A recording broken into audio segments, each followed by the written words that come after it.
عمران خان تم سن لو یہ نہ ہو کہ بعد میں تم ہاتھ لگا لگا کے دیکھو کہ میرے لگی کہاں ہے۔ یہ اللہ کے محبوب علیہ السلام کی عظمت اور تعظیم کی بات ہے، اس لیے حکمران ہوشیار رہیں۔ میں متنبہ کر رہا ہوں اور میری اس آواز کو تھوڑی آواز نہ سمجھنا، لبیک لبیک یا رسول اللہ، بات بڑی ضروری آپ کی وساطت سے حکمرانوں سے کرنی ہے۔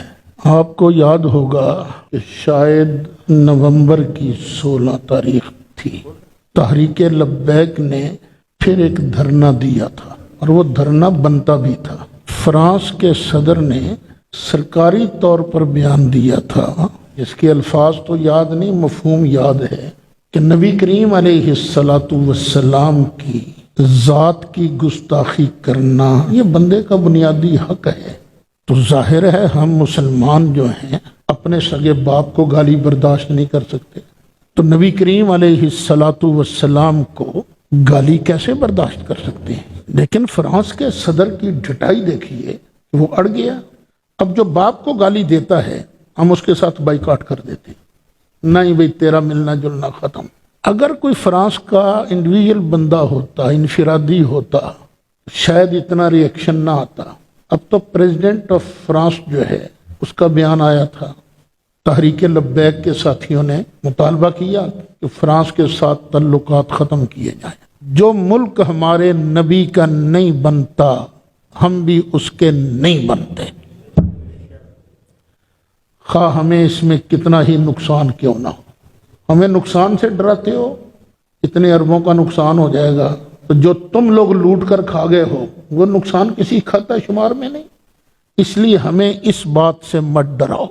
پھر وہ 16 کو معاہدہ ہوا حکومت کے درمیان اور تحریک لبیک کے قائدین کے درمیان کہ 2-3 مہینے کے اندر اندر پارلیمنٹ سے قانون بنوا کر باقاعدہ کارروائی کی جائے گی، ان کا سفیر نکالا بھی جائے گا، سفارتی تعلقات بھی ختم کیے جائیں گے۔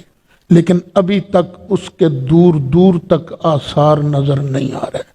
میں آج کل تحریک لبیک کا ممبر نہیں ہوں، لیکن یا رسول اللہ کو ممبر تو میں بھی ہوں، آپ بھی ہو۔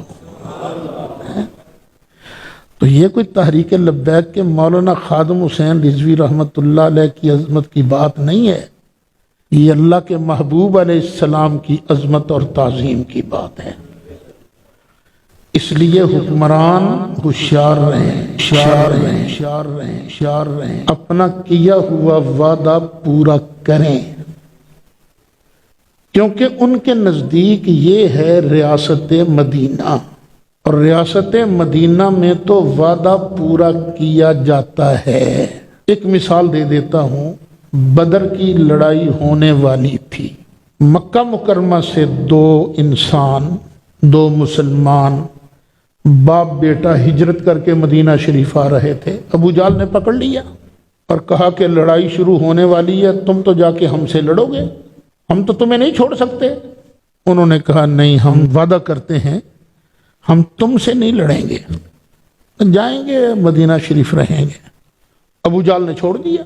اب دونوں سرکار کے پاس آئے اور عرض کیا آقا ہم نے تو ایسے ہی وعدہ کیا تھا، ہم تو لڑیں گے۔ فرمایا مسلمان وعدہ خلافی نہیں کرتا۔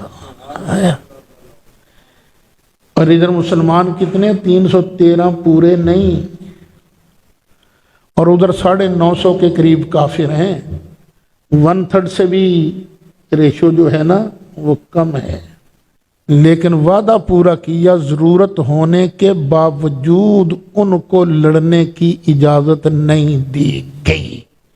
یہ ہے ریاست مدینہ۔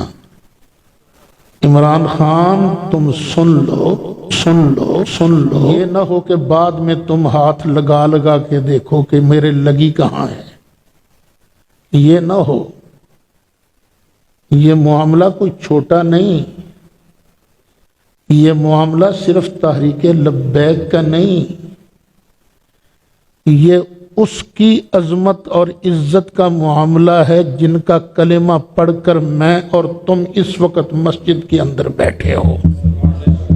یہ ان کی عزت و عظمت کا مسئلہ ہے۔ اس لیے یہ نہ ہو عمران خان کو اور ایجنسیوں کو وہاں وہ لوگ بھی نظر آئیں جن کا تحریک لبیک کی تنظیم کے ساتھ کوئی تعلق نہیں، لیکن اللہ کے محبوب علیہ السلام کی غلامی کا پٹا تو گلے کے اندر پڑا ہوا ہے نا۔ میں متنبع کر رہا ہوں، اور میری اس آواز کو تھوڑی آواز نہ سمجھنا۔ نعرہ تکبیر،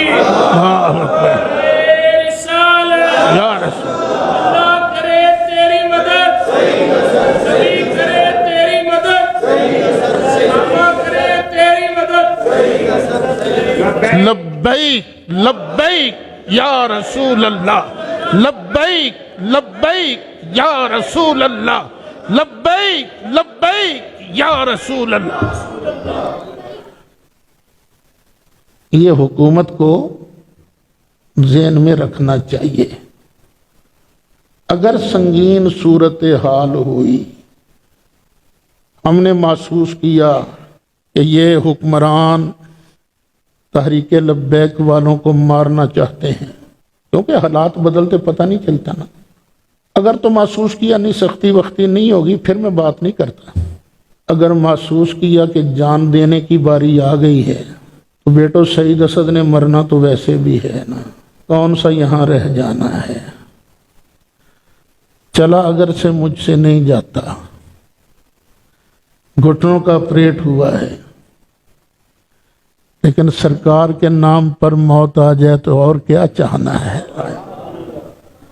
تو ہو سکتا ہے وہاں سعید اسد بھی موجود ہو اگر سنگینی محسوس کی۔ کیوں؟ یہی سبق پڑھایا ہے، نہ کروں تیرے نام پہ جاں فدا، نہ بس ایک جان دو جہاں فدا، دو جہاں سے بھی نہیں جی برا، کروں کیا کروڑوں جہاں نہیں بلاول آلہ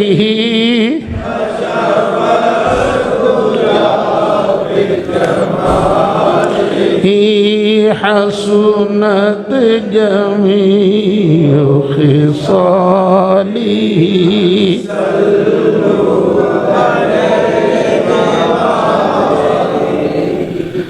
ہمارا یہ مطالبہ ہرگز نہیں کہ عمران خان حکومت چھوڑے، عثمان بزدار حکومت چھوڑے۔ ہمارا مطالبہ یہ نہیں ہے، یہ مطالبہ نہیں کہ جنرل قمر جاوید باجوہ سیٹ چھوڑ دے، یہ مطالبہ بھی نہیں ہے۔ فیض حمید وہ بھی سیٹ چھوڑ دے، یہ مطالبہ نہیں۔ مطالبہ تو یہ ہے صرف ایک، باقی چیزوں کو بعد میں دیکھو، سب سے پہلے اللہ کے محبوب کی عزت کو دیکھو، بس بس یہ ہے مطالبہ۔ تو اگر کوئی ایسا پروگرام بن گیا، تو کوئی ہے شعر ایسا جو وعدہ کرتا ہو کہ سعید صاحب میں تیرے کندھے کے ساتھ کندھا ملا کر نکلوں گا میں؟ واہ واہ واہ، ماشاءاللہ ماشاءاللہ۔ پھر دیکھیے جیسے پھر فیصلہ ہوگا انشاءاللہ کریں گے۔